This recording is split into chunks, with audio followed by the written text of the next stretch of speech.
나는 지난 15년 동안 전쟁터를 걸었다.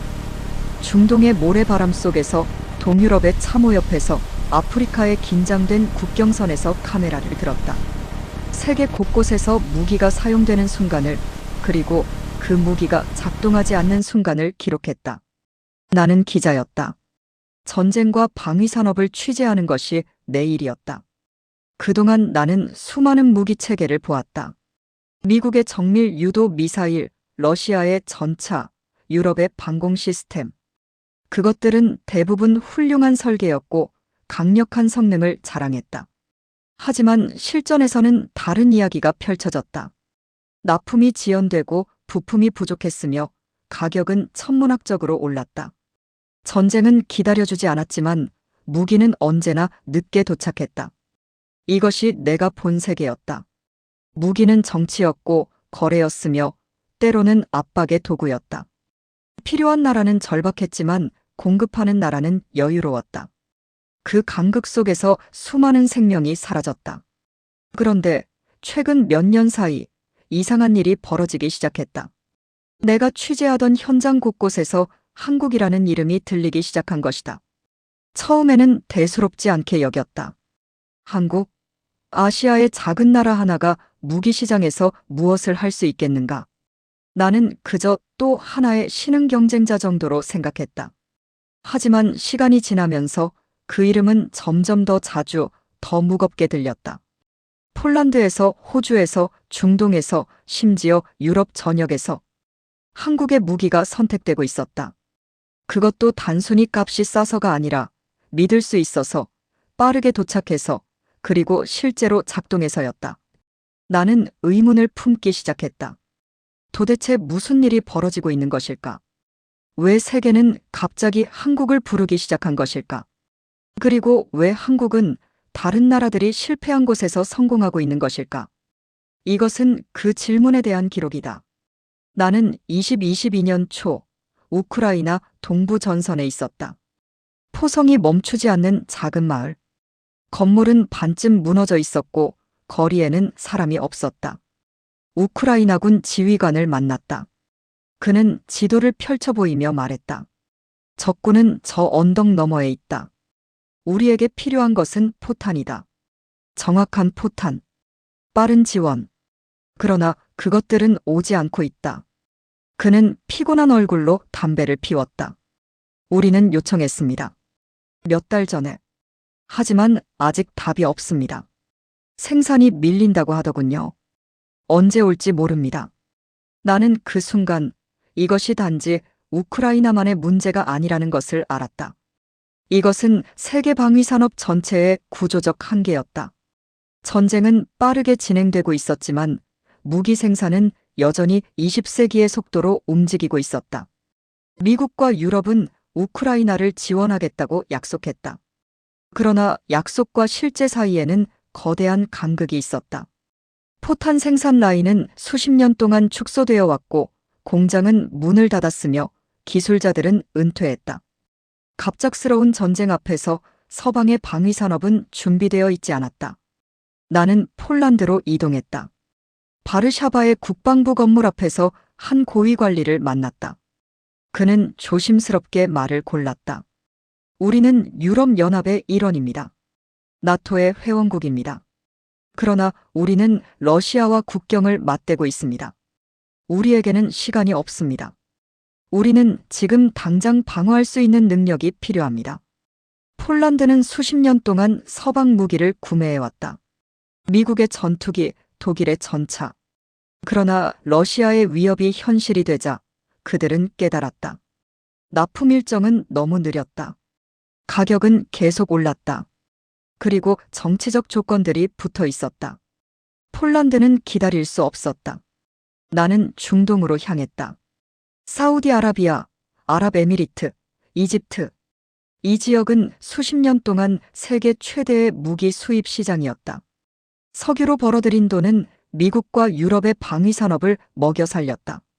하지만 지금 이곳에서도 변화가 일어나고 있었다. 한 중동 국가의 국방 관계자는 익명을 조건으로 이렇게 말했다. 우리는 오랫동안 미국 무기를 구매해왔습니다.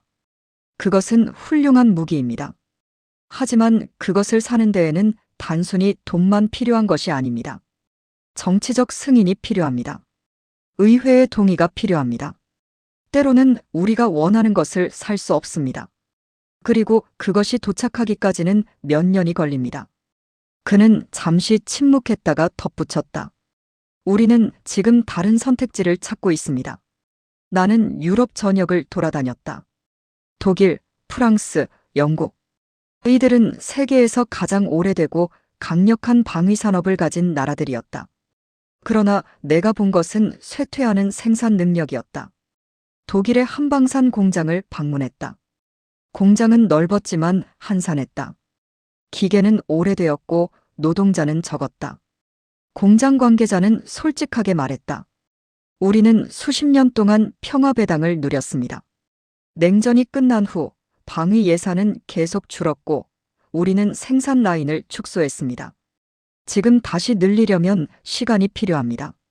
최소 5년은 걸릴 것입니다. 5년. 전쟁은 그렇게 기다려주지 않는다.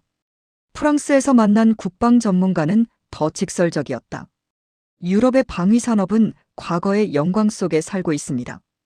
우리는 여전히 우리가 세계 최고라고 믿고 싶어 합니다. 하지만 현실은 다릅니다. 우리는 느립니다. 비쌉니다. 그리고 유연하지 못합니다. 나는 이 모든 현장을 지켜보며 하나의 패턴을 발견했다. 세계는 지금 새로운 위협 앞에 서 있다. 러시아의 침공, 중국의 부상, 중동의 불안정. 그러나 이 위협에 대응할 무기 체계는 준비되어 있지 않다. 생산 능력은 부족하고 납품은 지연되며 가격은 감당할 수 없을 만큼 높다. 더 큰 문제는 신뢰였다. 무기를 파는 나라들은 단순히 무기만 파는 것이 아니었다. 그들은 정치적 영향력을 함께 팔았다. 무기 수출 승인은 외교 카드가 되었고 기술 이전은 협상 대상이 되었다. 무기를 사는 나라들은 점점 더 불편함을 느끼기 시작했다. 우리는 방어 능력을 사는 것인가? 아니면 정치적 종속을 사는 것인가? 나는 호주를 취재했다. 태평양 지역에서 중국의 영향력이 커지는 가운데 호주는 방어 능력을 강화해야 했다. 그들은 잠수함을 원했다. 프랑스와 계약을 맺었다. 수십억 달러 규모의 거래였다. 그러나 그 계약은 무산되었다. 기술 이전 문제, 가격 상승, 납품 지연. 모든 것이 얽혀 있었다. 호주의 한 국방 분석가는 이렇게 말했다. 우리는 동맹국들을 믿습니다. 하지만 우리는 또한 현실적이어야 합니다. 우리에게는 우리만의 안보가 필요합니다. 우리는 빠르고 신뢰할 수 있고 정치적 조건이 적은 파트너가 필요합니다. 나는 점점 더 명확하게 보았다. 세계 방위 산업은 지금 변곡점에 서 있다. 기존의 강자들은 여전히 강력하지만 그들은 새로운 세계의 요구를 따라가지 못하고 있다. 속도, 유연성, 신뢰. 이것들이 지금 무기 시장에서 가장 중요한 가치가 되었다. 그리고 기존 강자들은 이 가치를 제공하지 못하고 있었다. 나는 피곤했다. 수년 동안 같은 이야기를 반복해서 들었다.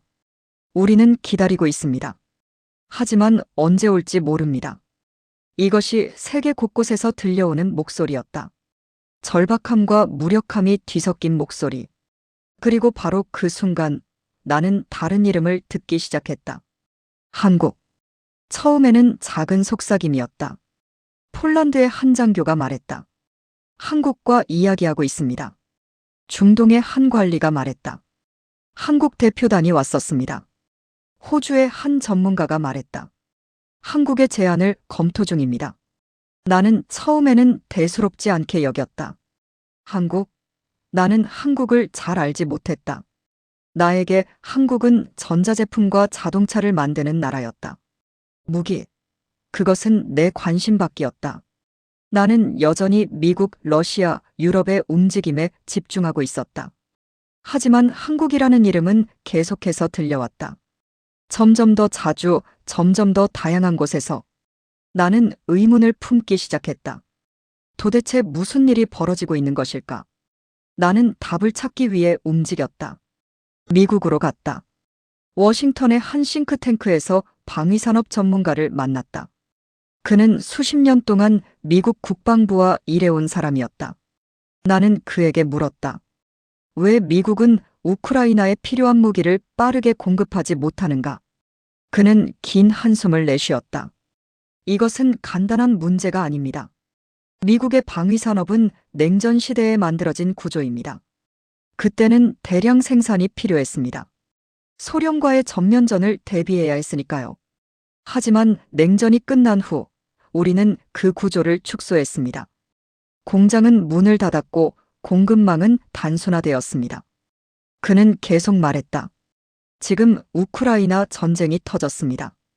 갑자기 포탄과 미사일이 필요합니다. 하지만 우리는 생산 능력을 잃었습니다. 공장을 다시 여는 데만 몇 년이 걸립니다. 숙련된 노동자를 훈련하는데도 시간이 필요합니다. 우리는 빠르게 움직이고 싶지만 구조가 그것을 허락하지 않습니다. 나는 미국 국방부의 한 관계자와도 이야기를 나누었다. 그는 더 솔직했다. 우리는 세계 최고의 무기를 만듭니다. F-35 전투기, 에이브람스 전차, 패트리어트 미사일 시스템. 이것들은 모두 뛰어난 성능을 자랑합니다.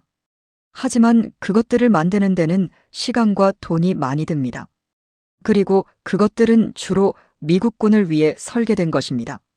다른 나라에 수출하려면 정치적 승인 절차가 필요합니다. 의회를 통과해야 하고 기술 이전 문제를 해결해야 합니다. 이 모든 것이 시간을 잡아먹습니다. 나는 깨달았다. 미국의 문제는 능력의 부족이 아니라 구조의 경직성이었다. 미국은 여전히 세계 최강이었다. 하지만 그 힘은 미국 자신을 방어하는 데 집중되어 있었다. 다른 나라들을 빠르게, 유연하게 지원하는 체계는 아니었다. 나는 유럽으로 돌아왔다. 독일, 프랑스, 영국을 다시 찾았다. 이번에는 더 깊이 파고들었다. 독일에서는 레오파드 전차 생산 현장을 방문했다. 레오파드는 세계에서 가장 우수한 전차 중 하나로 평가받는다. 나토 국가들이 널리 사용하고 있다. 하지만 생산은 느렸다. 공장 관계자는 이렇게 설명했다. 우리는 정밀함을 추구합니다. 모든 부품은 최고 수준으로 제작됩니다. 그러나 그것은 시간이 걸립니다. 한 대의 전차를 만드는데 1년 이상 소요됩니다. 우리는 생산량을 늘리고 싶지만 공급망이 따라오지 못합니다. 프랑스에서는 라팔 전투기 제조사를 방문했다. 라팔은 뛰어난 다목적 전투기다. 그러나 수출은 제한적이었다. 프랑스 정부는 기술 유출을 우려했고 수출 승인 절차는 복잡했다. 한 프랑스 국방 관계자는 말했다. 우리는 우리의 기술을 보호해야 합니다. 그것은 프랑스의 전략적 자산입니다. 우리는 신중하게 선택합니다. 영국에서는 함정 건조 산업을 취재했다. 영국은 한때 세계 최고의 조선 강국이었다. 하지만 지금은 달랐다. 조선소는 대부분 문을 닫았고 남아있는 곳들도 규모가 작았다. 한 영국 해군 전문가는 씁쓸하게 말했다. 우리는 과거의 영광을 잃었습니다. 우리는 더 이상 대규모로 함정을 건조할 능력이 없습니다. 우리 자신의 해군을 위한 배를 만드는 것도 벅찹니다. 나는 점점 더 명확하게 보았다. 유럽의 문제는 미국과는 달랐지만 결과는 비슷했다. 유럽은 기술력을 가지고 있었다. 설계 능력도 뛰어났다. 하지만 생산 규모가 작았다. 산업 기반이 약화되어 있었다. 그리고 각국의 이해관계가 복잡하게 얽혀 있었다. 유럽연합은 공동방위를 이야기했다. 하지만 실제로는 각국이 자신의 방산 기업을 보호하려 했다. 프랑스는 프랑스 무기를 팔고 싶어 했고 독일은 독일 무기를 팔고 싶어 했다.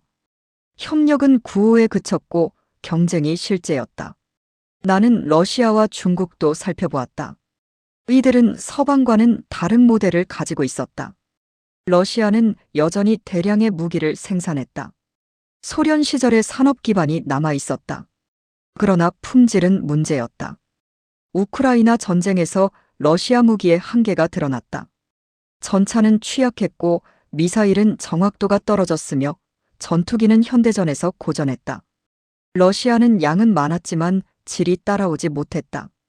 중국은 빠르게 성장하고 있었다. 중국의 방위산업은 지난 20년 동안 눈부신 발전을 이루었다. 스텔스 전투기, 항공모함, 첨단 미사일 시스템. 중국은 이제 거의 모든 종류의 무기를 자체 생산할 수 있었다. 하지만 중국 무기는 국제시장에서 제한적이었다. 신뢰의 문제였다. 많은 나라들이 중국 무기의 품질과 내구성을 의심했다. 그리고 중국으로부터 무기를 사는 것은 정치적 위험을 동반했다. 나는 지쳤다. 수년 동안 나는 세계 방위 산업의 모든 주요 플레이어들을 취재했다. 미국, 유럽, 러시아, 중국. 그들은 모두 나름의 강점을 가지고 있었다. 하지만 그들은 모두 한계를 가지고 있었다.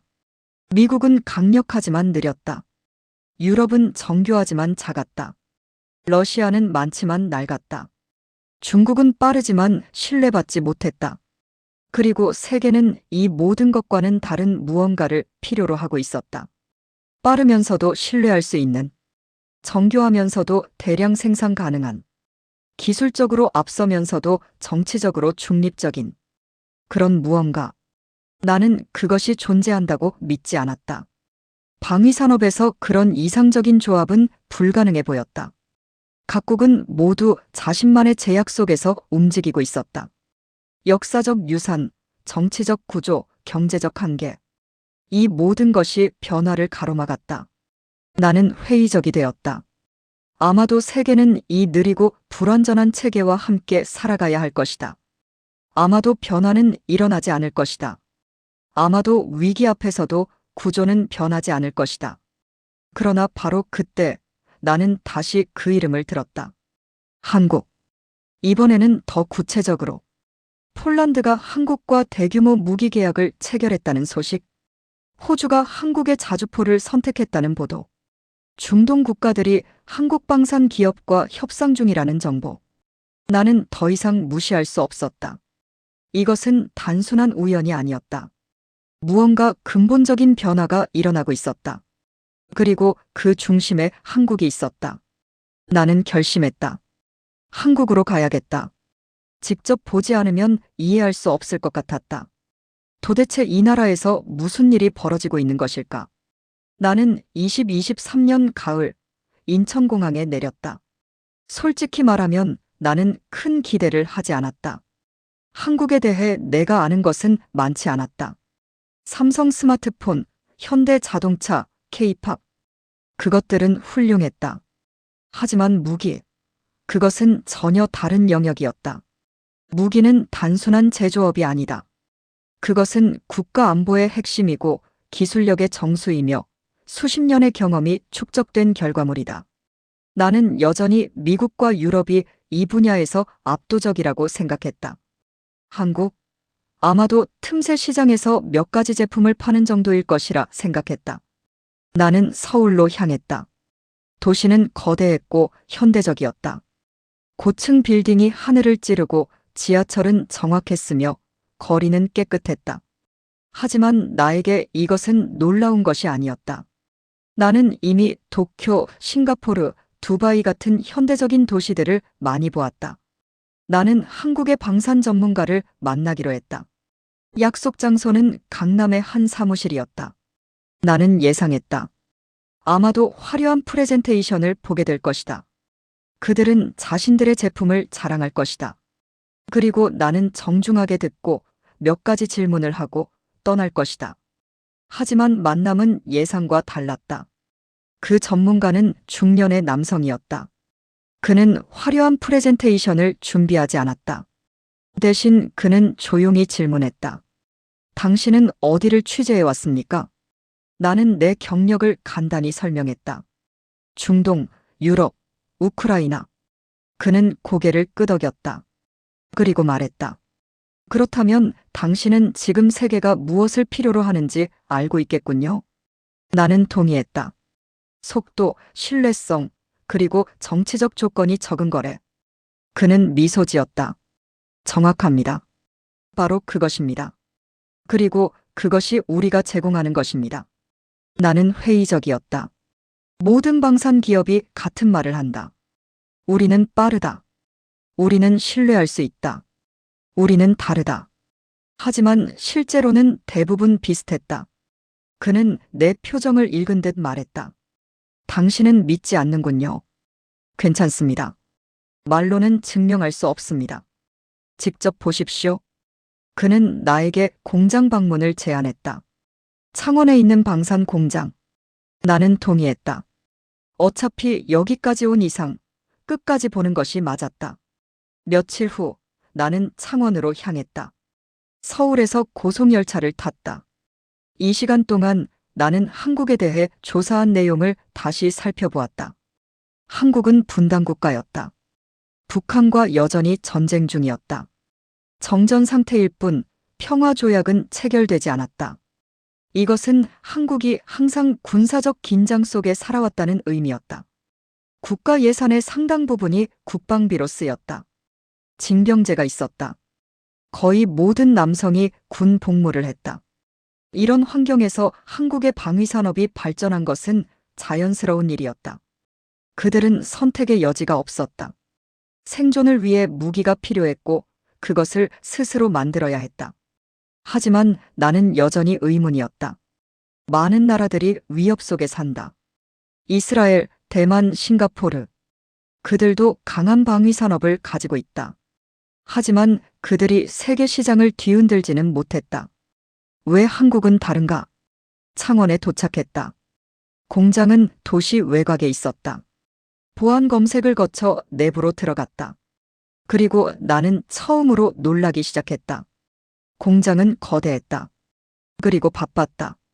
기계들이 쉬지 않고 움직였고 노동자들이 정확하게 작업했다.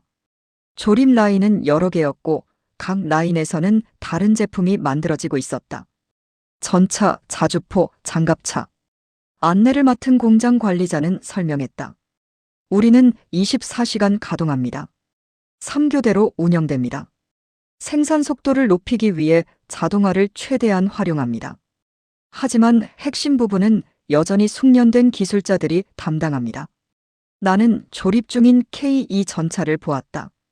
K2는 한국의 주력 전차다. 나는 이미 스펙을 알고 있었다. 1200마력 엔진, 200km 시속, 최신 화력 통제 장치. 종이 위에서는 인상적이었다. 하지만 실물을 보는 것은 달랐다. 전차는 견고해 보였다. 장갑은 두꺼웠고 포탑은 정밀했다. 내가 본 다른 현대 전차들과 비교해도 손색이 없었다. 아니, 어떤 면에서는 더 나아 보였다. 관리자는 말했다. K2는 우리가 30년 동안 개발한 기술의 결정체입니다. 우리는 처음에 미국 기술을 배웠습니다. 하지만 이제 우리만의 기술을 가지고 있습니다. 엔진도 우리가 만들고, 포도 우리가 만들고, 장갑도 우리가 만듭니다. 나는 물었다. 생산 속도는 어떻습니까? 그는 자신 있게 대답했다. 우리는 한 달에 30대를 생산할 수 있습니다. 필요하면 더 늘릴 수도 있습니다. 우리는 공급망을 국내에 구축했습니다. 부품 대부분을 한국 내에서 조달합니다. 이것이 우리가 빠른 이유입니다. 나는 점점 더 관심이 생겼다. 한 달에 30대. 이것은 유럽의 많은 공장들이 1년 동안 생산하는 양이었다. 어떻게 이것이 가능한가? 나는 계속 질문했다. 공장을 돌아보며 생산 과정을 관찰하며 노동자들과 이야기하며. 그리고 나는 서서히 이해하기 시작했다. 한국은 다른 나라들과 다른 선택을 해왔다. 평화 배당을 누리지 않았다. 방위 예산을 줄이지 않았다. 생산 라인을 축소하지 않았다. 대신 계속 투자했다. 기술을 개발했다. 공급망을 유지했다. 숙련 노동자를 키웠다. 그리고 이제 세계가 다시 위협 앞에 서게 되었을 때 한국은 준비되어 있었다. 나는 여전히 확신하지 못했다. 생산 능력이 있다고 해서 세계 시장을 장악할 수 있는 것은 아니다. 경쟁은 치열하고 신뢰를 쌓는 데는 시간이 걸린다. 한국이 정말로 미국과 유럽을 넘어설 수 있을까? 하지만 적어도 나는 더 이상 무시할 수 없었다. 한국은 내가 생각했던 것보다 훨씬 더 진지했다. 그들은 단순히 무기를 만드는 것이 아니라 체계를 구축하고 있었다. 그리고 그 체계는 작동하고 있었다. 나는 서울로 돌아왔다. 그리고 더 많은 사람들을 만나기로 했다. 정부 관계자, 국방연구원, 방산 기업 경영자. 나는 이제 진지하게 파고들 준비가 되어 있었다. 나는 국방과학연구소를 방문했다. 대전에 위치한 이 연구소는 한국방위산업의 두뇌였다. 여기서 새로운 무기 체계가 설계되고 기술이 개발되었다. 나는 연구소장을 만났다. 그는 공학 박사였고 수십 년 동안 방위기술 개발에 헌신해온 사람이었다. 그는 조용히 말했다. 우리는 처음에 아무것도 없었습니다. 1955년대 한국 전쟁 이후 우리는 폐허에서 시작했습니다. 무기는 모두 미국에서 받았습니다. 우리는 만들 수 없었습니다. 기술도 산업도 인력도 없었습니다. 그는 창밖을 바라보았다. 하지만 우리는 배웠습니다. 미국 기술을 흡수했습니다. 처음에는 단순히 조립만 했습니다. 그 다음에는 부품을 만들기 시작했습니다. 그리고 나서는 설계를 바꾸기 시작했습니다. 우리 상황에 맞게, 우리 지형에 맞게, 우리 전술에 맞게. 나는 물었다. 언제부터 독자적인 개발이 가능해졌습니까? 그는 잠시 생각하다 대답했다. 1998년대부터입니다. 우리는 K1 전차를 개발했습니다. 미국 M1 전차를 기반으로 했지만 많은 부분을 우리가 변경했습니다. 그것이 시작이었습니다.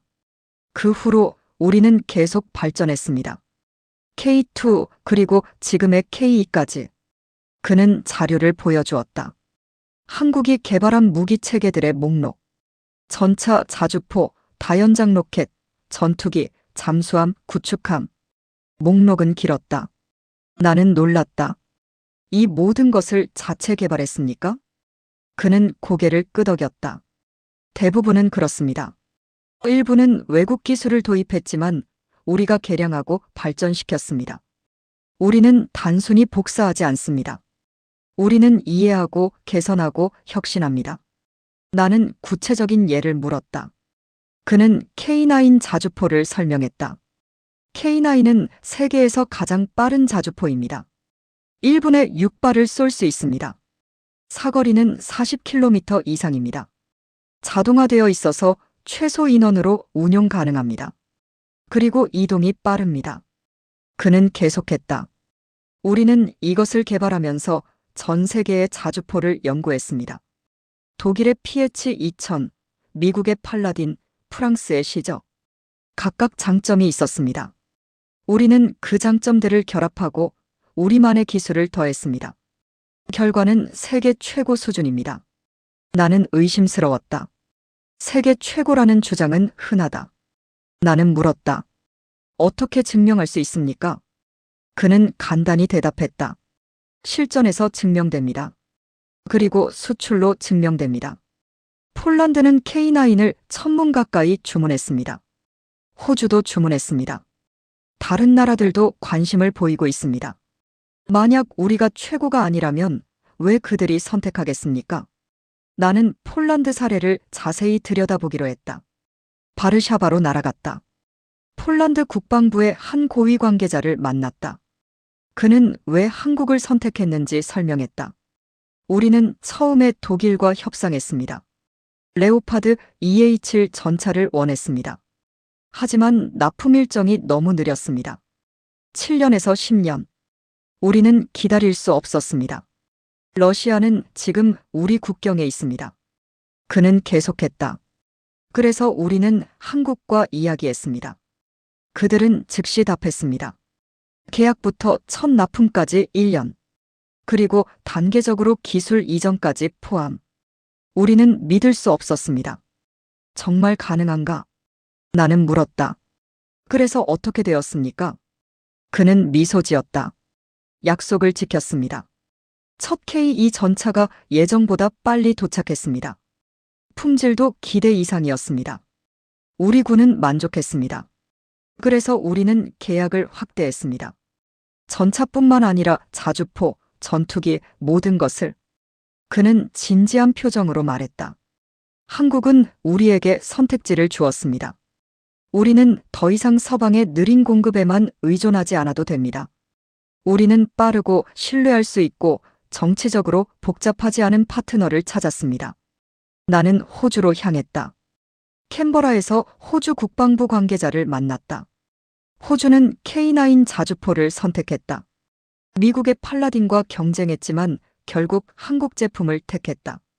나는 이유를 물었다. 관계자는 솔직했다. 성능과 가격, 그리고 납품 속도. 세 가지 모두에서 한국이 앞섰습니다.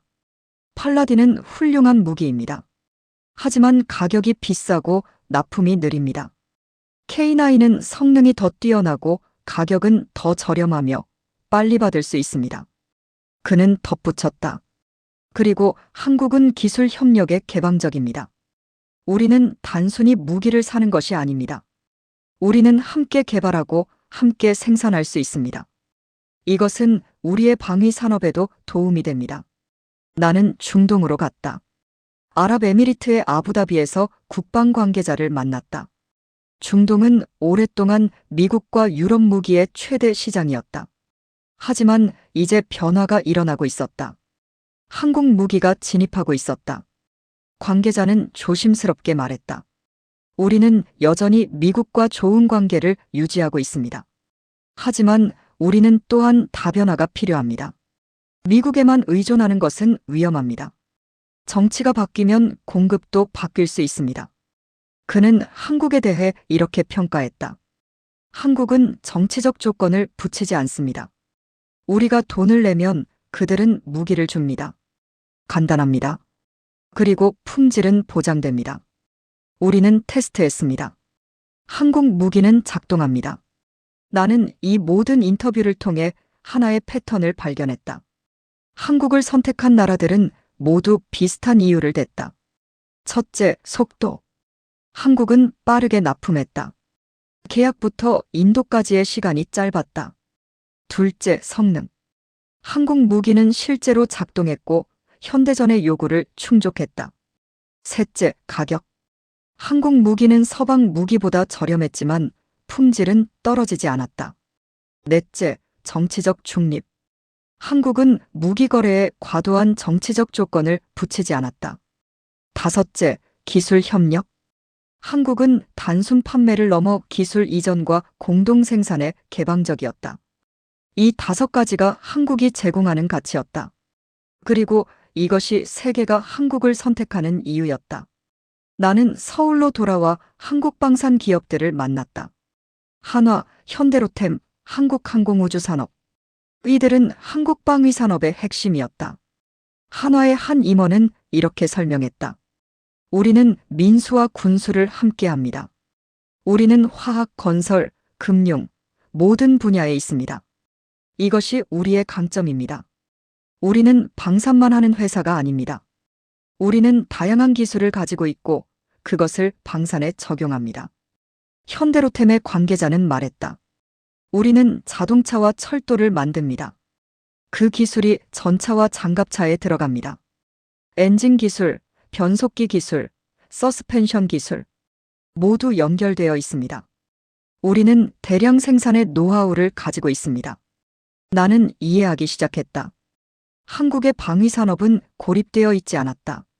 그것은 한국의 전체 산업 생태계와 연결되어 있었다. 전자, 조선, 자동차, 화학, 철강. 이 모든 산업이 방위 산업을 지원했다. 삼성과 LG는 전자부품을 공급했다. 현대중공업과 대우조선해양은 함정을 건조했다. 포스코는 특수강을 제공했다. 이 모든 것이 하나의 네트워크를 이루었다. 그리고 이 네트워크는 빠르게 작동했다. 부품이 필요하면 즉시 조달되었다. 문제가 생기면 빠르게 해결되었다. 이것이 한국의 속도를 가능하게 했다. 나는 또 하나를 발견했다. 한국 정부의 역할. 한국 정부는 방위 산업을 전략적으로 지원했다. 연구개발 예산을 투입했고 수출을 도왔으며 국제 협력을 추진했다. 하지만 동시에 경쟁도 장려했다. 여러 기업이 경쟁하며 더 나은 제품을 만들도록 했다. 이것은 균형이었다. 지원과 경쟁, 보호와 개방. 한국은 이 균형을 잘 유지하고 있었다. 나는 점점 더 감탄하기 시작했다. 한국의 성공은 우연이 아니었다. 그것은 수십 년에 걸친 전략적 선택의 결과였다. 투자, 개발, 협력, 경쟁. 이 모든 것이 조화롭게 작동하며 오늘의 한국 방위 산업을 만들었다. 나는 한국 조선업을 취재하기로 했다. 거제도로 향했다. 이곳에는 세계 최대의 조선소가 있었다. 한국은 세계 조선 시장의 절반 가까이를 차지하고 있었다. 상선뿐만 아니라 군함도 만들었다. 조선소에 들어서자 나는 압도되었다. 규모가 상상을 초월했다. 거대한 크레인이 하늘을 가렸고 수백 미터 길이의 선체가 조립되고 있었다. 수천 명의 노동자가 정확하게 움직였다. 조선소 관계자는 자랑스럽게 말했다. 우리는 동시에 수십 척의 배를 건조합니다. 상선도 만들고 군함도 만들고 잠수함도 만듭니다. 우리는 세계에서 가장 빠르고 효율적인 조선소입니다. 나는 건조 중인 구축함을 보았다. 6,000톤급 이지스 구축함. 최신 레이더 시스템과 미사일 발사대를 갖춘 현대 해군의 핵심 전력. 관계자는 설명했다. 이 배는 한국 해군을 위한 것입니다. 하지만 우리는 수출도 합니다. 필리핀, 태국, 인도네시아. 많은 나라들이 우리 배를 원합니다. 나는 물었다. 왜 한국 조선업은 이렇게 강력합니까? 그는 잠시 생각하다 대답했다. 우리는 멈추지 않았기 때문입니다. 다른 나라들이 조선업을 포기할 때 우리는 계속했습니다. 일본이 축소할 때, 유럽이 떠날 때 우리는 남았습니다. 그리고 투자했습니다. 기술에, 인력에, 시설에. 그는 창밖을 바라보았다.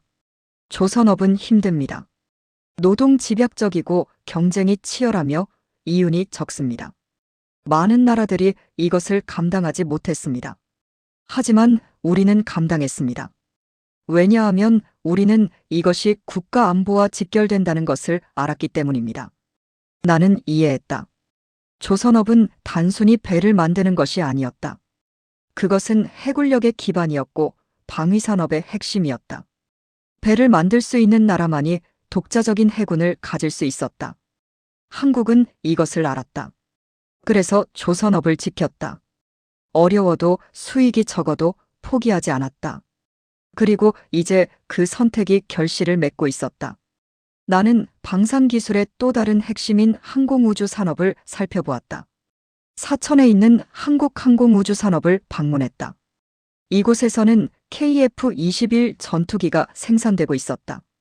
KF-21은 한국이 독자 개발한 초음속 전투기였다. 경전투기 등급이지만 성능은 세계 최고 수준이었다. 엔지니어는 설명했다. 우리는 이 전투기를 개발하는데 10년 이상 걸렸습니다. 미국의 기술 지원을 받았지만 핵심은 우리가 만들었습니다. 기체 설계, 항전 장비, 무장 체계. 모두 우리 손으로. 나는 조립 라인을 걸었다. 전투기들이 단계별로 만들어지고 있었다. 처음에는 빈 기체였다가 점점 더 복잡한 시스템이 장착되고 마지막에는 완전한 전투기가 되었다. 엔지니어는 자랑스럽게 말했다. 이 전투기는 이미 수출 계약을 맺었습니다. 폴란드, 말레이시아, 이라크. 더 많은 나라들이 관심을 보이고 있습니다. 우리는 증명했습니다. 한국도 최신 전투기를 만들 수 있다는 것을. 나는 감동했다.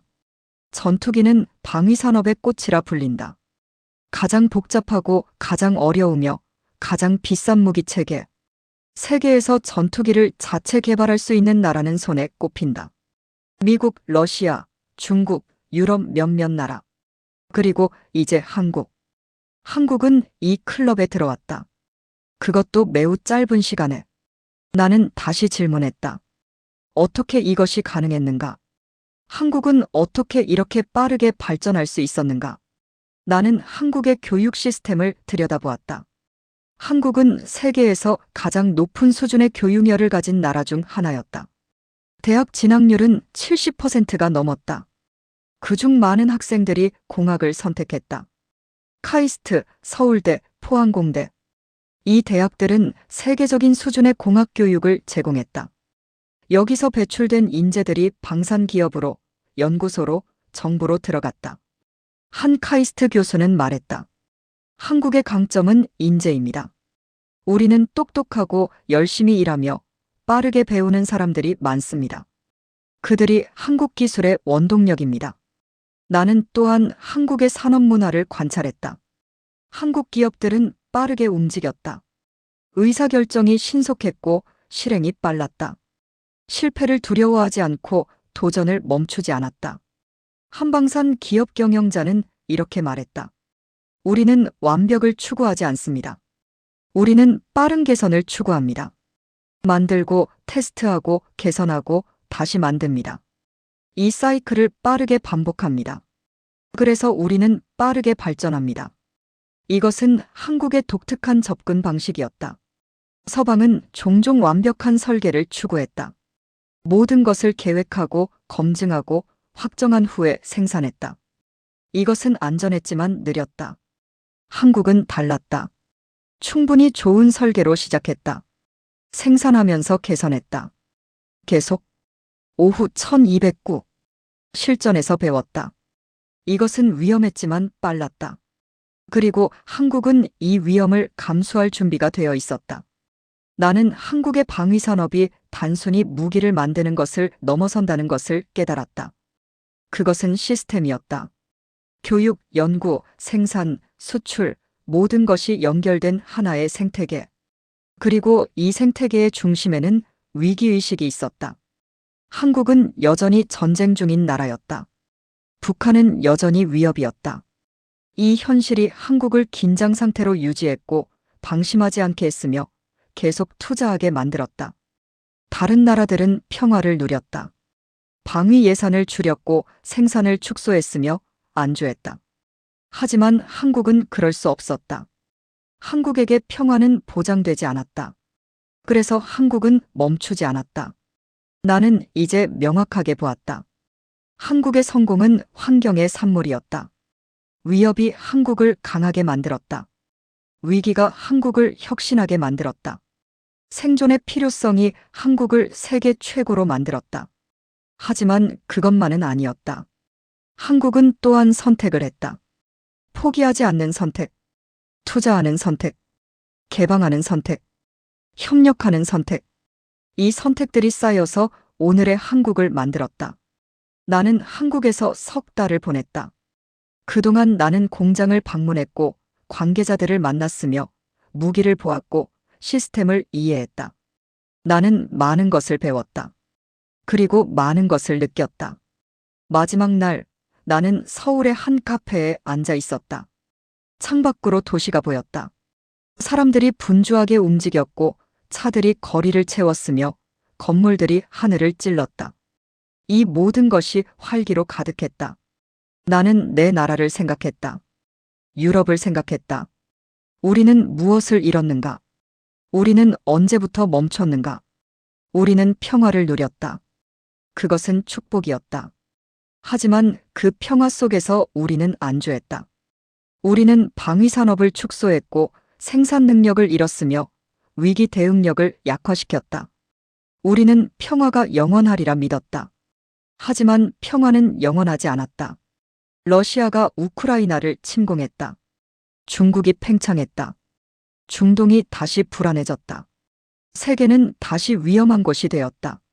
그리고 우리는 준비되어 있지 않았다. 한국은 달랐다. 한국은 평화를 누리지 못했다. 한국은 항상 위협 속에 살았다. 그래서 한국은 멈추지 않았다. 한국은 계속 투자했고 계속 세계가 다시 한국을 부르고 있다. 우크라이나가 개발했으며 계속 준비했다. 그리고 이제 한국을 부른다. 폴란드가 한국을 부른다. 호주가, 중동이, 유럽이 한국을 부른다.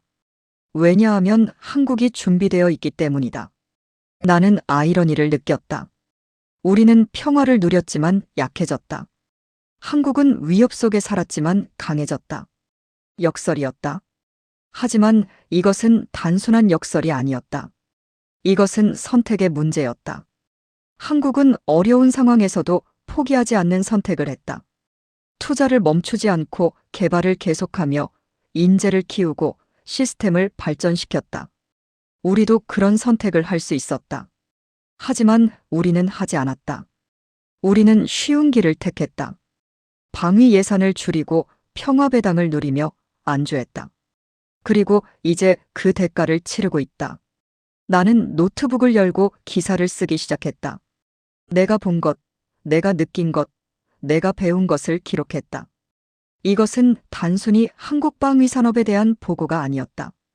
이것은 세계에 대한 성찰이었다. 제목을 고민했다. 한국의 부상, 너무 평범했다. 방위 산업의 새로운 강자, 너무 기술적이었다. 나는 생각했다. 내가 정말로 전하고 싶은 것은 무엇인가? 그것은 경고였다. 세계에 대한 경고. 안주하지 말라는 경고. 평화가 영원하지 않다는 경고. 준비하지 않으면 도태된다는 경고. 동시에 그것은 희망이기도 했다. 한국이 보여준 것은 가능성이었다. 작은 나라도 어려운 환경도 올바른 선택과 끊임없는 노력으로 세계 최고가 될 수 있다는 가능성. 나는 마지막 문단을 썼다. 그리고 멈췄다. 무언가 부족했다. 나는 한국을 칭찬하고 싶지 않았다. 나는 단순히 성공 스토리를 쓰고 싶지 않았다. 나는 질문을 남기고 싶었다. 독자들이 스스로 생각하게 만드는 질문. 나는 다시 썼다. 나는 지난 석 달 동안 한국에서 많은 것을 보았다. 공장, 무기, 사람들. 그리고 나는 하나의 질문을 계속 떠올렸다. 왜 다른 나라들은 이것을 하지 못했는가? 미국은 기술이 있었다. 유럽은 경험이 있었다. 러시아는 규모가 있었다. 중국은 자원이 있었다. 하지만 그들 중 누구도 한국이 한 것을 하지 못했다. 빠르고 유연하며 신뢰할 수 있고 정치적으로 중립적인 방위 산업을 구축하는 것. 한국의 비결은 무엇인가? 그것은 기술도 자원도 규모도 아니었다. 그것은 선택이었다. 멈추지 않는 선택. 포기하지 않는 선택. 계속 투자하고 계속 개발하며 계속 도전하는 선택. 그리고 이제 세계는 그 선택의 결과를 보고 있다. 한국은 더 이상 작은 나라가 아니다. 방위 산업에서 한국은 거인이 되었다. 세계가 위협 앞에 서 있을 때 세계는 한국을 부르고 있다. 이것은 우리에게 무엇을 말하는가? 우리는 무엇을 배워야 하는가? 우리는 어떤 선택을 해야 하는가? 나는 답을 주지 않을 것이다. 각자가 스스로 찾아야 한다. 하지만 한 가지는 분명하다. 안주는 쇠퇴로 이어진다.